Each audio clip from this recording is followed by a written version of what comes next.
Path of Exile 2 is here at Gamescom, and the big focus for the team seems to be showing off the Druid. Joining us today is game director Jonathan Rogers, and Chris, you're here too. Surprise. Surprise! It's really, really good to see you. Look, Path of Exile 2 seems to be getting a lot of new player interest, myself included. You know, I've been playing a lot of Diablo 4, and then Path is just doing a lot of interesting things that have really piqued my interest. Why do you think new players are so intrigued by what you're showing? I really think it's just the pure action focus that we have in PoE 2 now. I mean, with PoE 1, often the complaint was that the game just didn't play like an action game well enough, and that's just something I really wanted to put in the ground for PoE 2. You know, we definitely want to make sure that you can go in there, you're rolling around, and playing it like an action game. That's just something we want to make sure that we actually have good sort of action game credentials there. Yeah, Chris, one of the mechanics that were demoed during ExileCon was the roll, no cooldown, and that mechanic just flows so well into the combat. Absolutely. Why did you say we have to have this in the game? Well, Jonathan's team has been working really hard on getting the action to feel just right. And one of the things they quickly identified is if you have the ability to get in and out of combat quickly, then it means you can have much more interesting mechanics because you can have skills that close the distance, you can dodge roll out when a hit is coming. It just makes the action feel a lot better. And I mean, the cancel that you have there is just super important. Like, we effectively couldn't have skills that took a long time in PoE 1 because you were locked in, you couldn't do anything about it. When you can have a dodge cancel, it just means that you can actually have the longer skills, you can actually have that stuff because you can always just get out of there if you need to. So yeah, it allows you to get those longer attacks. The Druid gameplay has been a big focus here at Gamescom. What can you tell us about your design philosophy with this character and how you're trying to set it apart from anything you've done before? So the main thing that we want to achieve with the Druid is have a hybrid melee and spellcaster build. And this is actually something that was really hard to do in PoE 1 just because of the fact that you couldn't really allocate, to get a bit technical here, we're a bit of a technical game.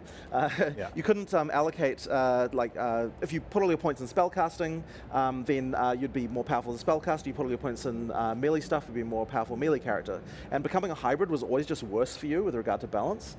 So by making the systems as we have in PoE 2, it finally means that this kind of class where you actually do have a hybrid like that becomes actually possible. And then the Druid is obviously a really great realization of that. And plus people just love being a bear. So that's a good one.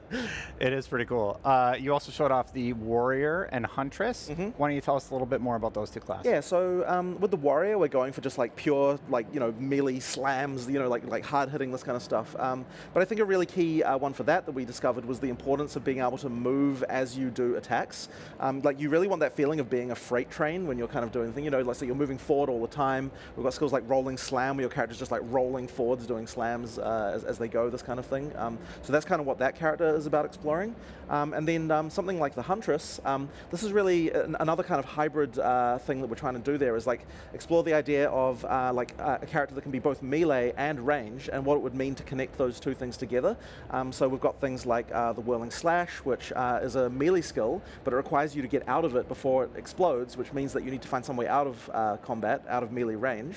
And then we've also got skills to be doing that. So you've got skills that are at melee, you've got skills that are at range, and then you've got skills to connect the two. We're kind of flying in and out, and basically trying to find ways to sort of get that synergy between all of those elements in order to make something that's really fun. And it just feels like you're darting in and out of combat all the time. One of the things fans really wanted me to ask about was respec-ing. So have you talked about that at all? How is that going to work in PoE 2? So it's one of those things where we're kind of a believer in if you have too much free respec-ing, you kind of lose the feeling of what your character is very quickly. It's very easy to feel like my character is just the same as every other character if you can free respec it all the time. So we have respec-ing in Path of Exile 2, but it's something that you don't just get to respec your whole character easily. You find items that allow you to respec them. But on the other hand, that's for passive skills. But for active skills, we just allow free changing between different skills all the time because the active skills are just items. You can remove them and add them to your character as much as you like.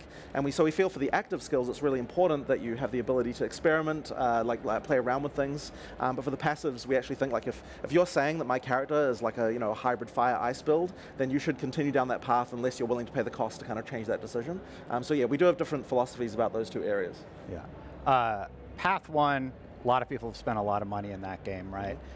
You brought up that Path 2 is a separate game because you just started growing and growing from where you began. So how is that going to work? How is the monetization from Path 1 going to just easily convert over? And how did you land on that determination?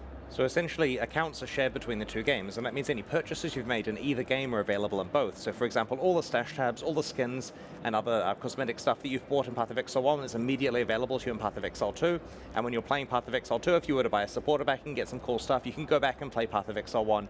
And honestly, it's just a no-brainer from being consumer first. You know, from our point of view, that's how we would want the game to work when we're playing it, so we made sure it works that way. Got it. How big is the team working on Path 2, and how are creative decisions landed on from a design perspective? So the team's about, if you're talking about just like pure developers, you know, like artists and programmers and things like that, then it's about 100 people. The whole studio is about 180. So you know, we're getting a little larger over time. But I mean, ultimately, it comes down to you know, like we try to have a very open culture where anyone can suggest anything. But at the same time, you need to have some kind of vision and some kind of direction. Mark, who's the other game director, and myself, we basically together, often a lot of it comes down to hashing out that stuff, but we try to take on as much as possible. One thing I don't want to do is just have like, you know, large meetings, because I find that stuff to be quite unproductive, really. Like I find like the perfect number of people in a meeting is 3. So then when you get beyond that, it starts to turn into this kind of cloud of like no one's really getting anything done. So yeah, I'm a fan of the smaller meeting myself. Yeah. But yeah, we found that to be pretty effective, and hopefully people at our studio feel like their ideas get heard still, and we can, you know, we can do some interesting stuff. Chris, do you feel like your ideas are being heard? Yeah, I have a special like access to Jonathan, so I can make sure. I walk into his office. What are you doing? No, Yeah. Having played the game a little bit, I'm reminded of, you know, some of the stuff I wish Diablo 4 did. One of the things the team commented on was Diablo 4 and their Season 1 patch, and how it was pretty rocky for that team, right?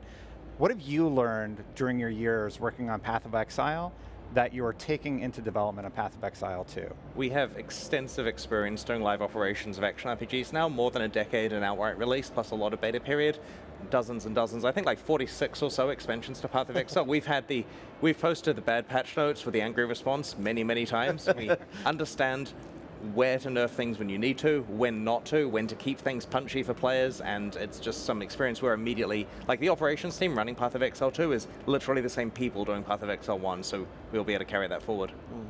But you know, it's kind of one of those things where, yeah, sometimes hard decisions have to be made, right? And I don't envy it.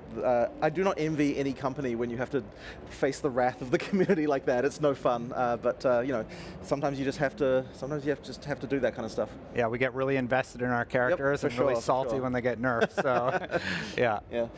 Ideally, we'll be able to get things perfectly right the first time, so we never have to change anything. But I'm sure it'll go flawless and no issues at all. Absolutely. One of the questions. So Brian plays a ton of Path 1, and he wanted me to ask, will mapping as an endgame system return in PoE 2? Absolutely. Mapping is absolutely in the DNA of Path of Exile. We would not want to change that.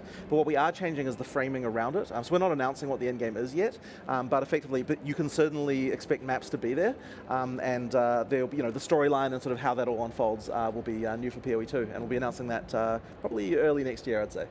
Awesome, awesome. I am so excited about Path of Exile 2. I need my fix when I'm not playing Diablo, you know, and both games are excellent, so I'm really looking forward to trying out what you've created. Thank you so much. Path of Exile 2 looks fantastic, so keep it locked to IGN for lots of coverage of it as we get closer to launch. We've got lots more Gamescom Studio ahead, so don't go anywhere.